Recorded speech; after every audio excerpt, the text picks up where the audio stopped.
Praise the Lord. ஆண்டவருடைய நாமம் மகிமைப்படுவதாக. மீண்டும் ஒரு விஷயம் உங்களை யாவரையும் இந்த மார்னிங் டிவோஷன் வழியாக பார்க்கிறதில் மிகுந்த சந்தோஷம்.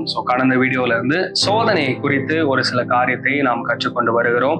இந்த காலை நேரத்திலும் ஒரு வசனத்தை நாம் வாசிப்போம். யாக்கோபு 1வது அதிகாரம் 3வது வசனம். உங்கள் விசுவாசத்தின் பரீட்சையானது பொறுமையை உண்டாக்கும் என்று அறிந்து அதை மிகுந்த சந்தோஷமாக எண்ணுங்கள். கடந்த வீடியோல trials are part of the Christian life, சோதனை என்பது கிறிஸ்தவ வாழ்க்கையின் பகுதியாகும் என்பதை குறித்து நாம் தியானித்தோம். சோதனையை நம்மால் தடுத்து நிறுத்த இயலாது, ஆனால் விசுவாசிகளாகிய நாம் அதை எப்படி பார்க்க வேண்டும், எப்படி கையாள வேண்டும் என்பதை குறித்து யாக்கோபு கூறுகிறார். அதை மிகுந்த சந்தோஷமாக எண்ணுங்கள். பேஷன்ஸ், அந்த பொறுமை என்பது மிக மிக அவசியம் என்பதை குறித்து நாம் தியானித்தோம். நம்ம யோசிப்பா இருக்கிறோமா அல்லது இஸ்ரவேல் ஜனங்களாக இருக்கிறோமா என்பதை நாம் சிந்தித்து பார்த்தோம். இந்த காலை நேரத்துல இரண்டாவதாக சோதனை குறித்து நாம் கற்றுக்கொள்ள வேண்டிய மிக முக்கியமான பாடம் என்ன அப்படின்னா, சோதனைகளின் நோக்கம் என்ன அப்படின்னா, அது நம்மில் சகிப்பு தன்மையை வளர செய்வது ஆகும். The purpose of trials is to produce endurance.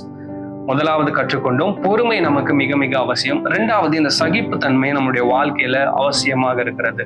இதற்கும் 2 உதாரணத்தை உங்களுக்கு முன்பதாக வைக்க விரும்புகிறேன். முதலாவது யோபுவின் வாழ்க்கை. யோபு 1வது அதிகாரம் 21, 22 நான் வாசிக்கிறேன்.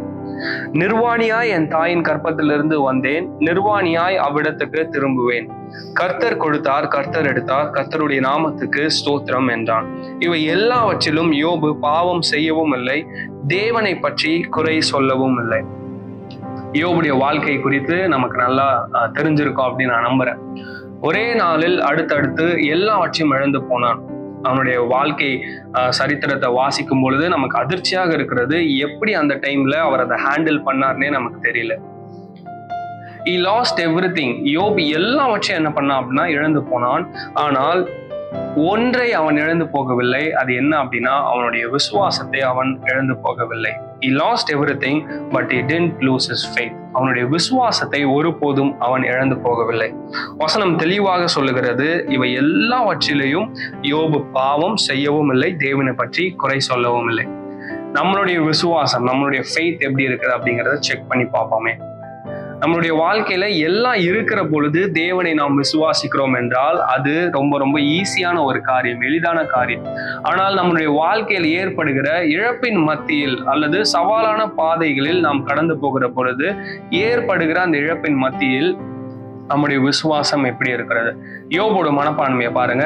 கர்த்தர் தான் இதை எனக்கு கொடுத்தார், கர்த்தர் இவை எல்லாம் எடுத்து விட்டார், அதனால் கர்த்தருடைய நாமத்துக்கு ஸ்தோத்திரம். அவர் கொடுத்தார், எடுத்தார், அவருக்கே ஸ்தோத்திரம். அப்போ நம்மளுடைய வாழ்க்கையில நம்ம எதுவுமே கொண்டு வரவும் இல்லை, எதையும் கொண்டு போக போறதும் இல்லை. இப்ப தேவன் தான் கொடுத்தார் எல்லாவற்றையும். ஒருவேளை இழப்பின் மத்தியில நீங்க இருந்தாலும் முழு மனதோட நம்மளால சும்மா வாயில என்ன பண்ணிடலாம், சொல்லிடலாம் கர்த்தருக்கு ஸ்தோத்திரம் அப்படி. ஆனால் உண்மையாக முழு மனதோட யோபுவை போல நம்மால் அறிக்கை செய்ய முடிகிறதா? குறை கூறாமல் இருக்க முடிகிறதா? நம்முடைய விசுவாசம் எப்படி இருக்கிறது என்பதை சிந்தித்து பார்ப்போம். 2வது உதாரணம் அப்போஸ்தலனாகிய பவுலினுடைய வாழ்க்கை. 2 கொரிந்தியர் 12வது அதிகாரம் 9, 10 ஆகிய வசனங்களில் நாம் வாசிக்கிறோம். என் பலவீனங்களை குறித்து நான் மிகவும் சந்தோஷமாய் மேன்மை பாராட்டுவேன், அந்தபடி நான் பலவீனமாய் இருக்கும் போதே பலமுள்ளவனாய் இருக்கிறேன். ஆகையால் கிறிஸ்துவின் நிமித்தம் எனக்கு வரும் பலவீனங்களிலும் நிந்தைகளிலும் நெருக்கங்களிலும் துன்பங்களிலும் இடுக்கண்களிலும் நான் பிரியப்படுகிறேன். இந்த வார்த்தையை கவனிச்சு பாருங்க. நான் பிரியப்படுகிறேன், சந்தோஷமாய் மேன்மை பாராட்டுகிறேன் அப்படின்னு அப்போஸ்தலனாகிய பவுல் கூறுகிறார். எப்போ இந்த வார்த்தைகளை சொல்றாரு அப்படின்னா, ரொம்ப சொஃபஸ்டிகேட்டடா நல்ல ஒரு வாழ்க்கை இருக்கு, அதனால அவர் சந்தோஷப்படல, அதுல அவர் பிரியப்படல. அவருக்கு வர பலவீனங்கள், நிந்தைகள், நெருக்கங்கள், துன்பங்கள், இடுக்கண்கள், இவை எல்லாவற்றிலும் அவர் என்ன பண்றார் அப்படின்னா சந்தோஷப்படுகிறார், பிரியப்படுகிறார். இங்கிலீஷ் பைபிள்ல ஐ எம் கண்டென்ட் அப்படிங்கிற வார்த்தை பயன்படுத்தப்பட்டிருக்கிறது. நான் திருப்தியாக இருக்கிறேன், ஐ எம் சாட்டிஸ்ஃபைடு அப்படிங்கிறத அவர் சொல்றாரு. இவை எல்லாம் தடுத்து நிறுத்த முடியாதவைகள். ஆனால் பவுல் சரியாக புரிந்து கொண்டார், இவைகளின் மத்தியில் நான் தேவனுடைய சித்தத்தை நிறைவேற்ற வேண்டும். இந்த சகிப்பு தன்மையை வளர்த்து கொண்டார்கள்.